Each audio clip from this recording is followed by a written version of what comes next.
Protection Week is drawing to a close. Well, over the last few days, we've heard reports of child abuse and neglect. Today, we focus on child abandonment. One organization is trying to make a difference. It's a Door of Hope, Children's Mission. Joining me now is Cheryl Allen from there. Thank you very much, Cheryl, for joining us. Just as recently as Tuesday, in newspaper reports, we heard of an infant's corpse that was found in a plastic bag in a field in Cape Town. It's the third such case in that particular field. How prevalent is the issue of child abandonment in South Africa? When I did investigations, I found that about 200 were being abandoned a month between Johannesburg and Soweto. That's just in our area alone here. And not many of those are found alive. So it's it's been on the increase a lot. Now, this is such a difficult issue because you have a situation here where there's a mother and you ask yourself, what kind of circumstances is that woman under to have to make that decision and to be able to make that decision to abandon the child and literally leave the child for dead. But then you also have this infant who's left all alone to die, literally. Yes. You know, I would think that the mother could choose a safe place. And at least, rather than abandoning the child in a rubbish bin or somewhere else, rather bring them to a safe place. I know that they're afraid, you know, of prosecution, etc. But if they knew about us, for example, they could call us, they could come to one of our homes, they could take it to our bin. That's a safe place. At least they would know that their child could survive and we could get their child adopted. Is there enough support and information, support from community members, support from government and information of the choices that a mother has in a crisis pregnancy? No, I don't think there's enough information out there. We're working on that to try and alleviate those things. So at the moment we're wanting to do an advocacy program and put out flyers and posters, etc., just to inform them. If they do come to us, we still give them option counselling. So it's only a last resort that they're going to abandon their baby because there are other options. You know, they can get grants, etc.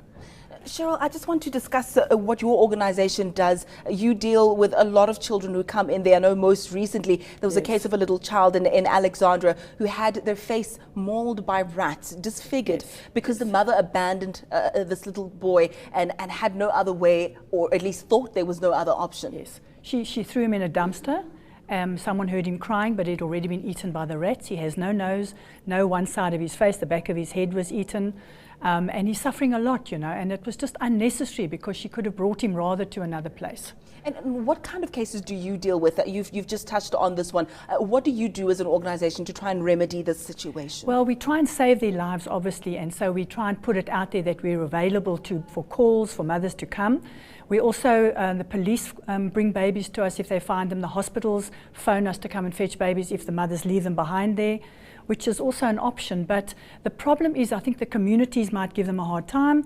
Sometimes the nursing staff give them a hard time, and therefore they're afraid, and then they choose other options.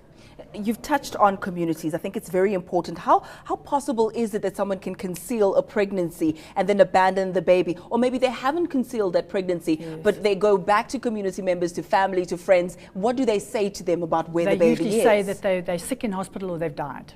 And the community doesn't say anything about that? Well, doesn't take it forward? how can you prove that, you know? So I think recently we had, they called us from the clinic and said, please come and fetch this baby because the mother is going to throw this away. She told me she's not taking it home. She only found out about us then, she did. We went and fetched the baby. The next night it died. We believe she gave it rat poison before she knew about us. That is unnecessary. That is terrible to do something like that. The baby started hemorrhaging from the mouth and the nose. We tried CPR. It was too late. We could do nothing. So that's unnecessary. I just get very upset about something like that when there are other options. So what do I do if I'm in a situation where I'm suspecting that maybe a relative or a friend or someone I know has concealed a pregnancy and has dumped the baby? What do I do? Do I go to police? What do I do? Well, you could phone us, and we've got a social worker who could come out and give counselling, could speak to that person. You could, if you knew about us, could tell other people about us, and the mother could phone us, and we would then give her the other options, you know, before she actually abandons the child. But if she wants to give that child up for various reasons, then we take that child, we love him, we care for him, we get him healthy and fit and strong, and he goes up for adoption. So there is to people who really want him and love him, you know. So that child you might not want or you might not be able to care for, but we have people who want them, you know, and so Give those parents a chance. I think the strong message this one, Yes. there is an alternative. There are other ways to get help. And I think to give that child another chance at life, because they can become very important people in the future, which some of our children have already become. Cheryl, just briefly, just let us know how people can get a hold of you. Perhaps an email address or a website address that you can give us. It's just doorofhope.co.za. Doorofhope.co.za. Thank you so much Thank for you your very time. much. There are alternatives. There are ways that you can get help. But that was Cheryl Allen from the Door of Hope Children's Mission. News that moves. eNCA.com.